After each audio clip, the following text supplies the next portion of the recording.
rotate in Google Map on PC. Hi everybody, welcome back to our channel. I am back with a new video.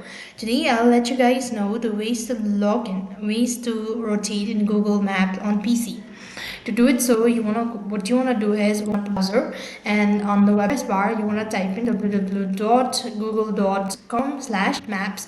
Do that, when you type in that information, you'll be taken to the map, which will this. Now it's a very simple procedure. In order to rotate the map, you just need to left click on your mouse, or you just need to hold on to your cursor, left clicking, and then you just want to go ahead and type the desired location. Now let's say this is my current location, or that I'm looking for it. If I want to zoom in, I'm just gonna do this and do the zoom in out. Now likewise, if you want to go ahead and actually pinpoint this, then you need to go ahead and hold on to your left key and then drag the cursor. This is the way you could actually go ahead and rotate in Google Map on your PC. That's all for this video. I hope the video is helpful. Make sure like, share and subscribe to our channel. Thank you for watching. See you in the next video.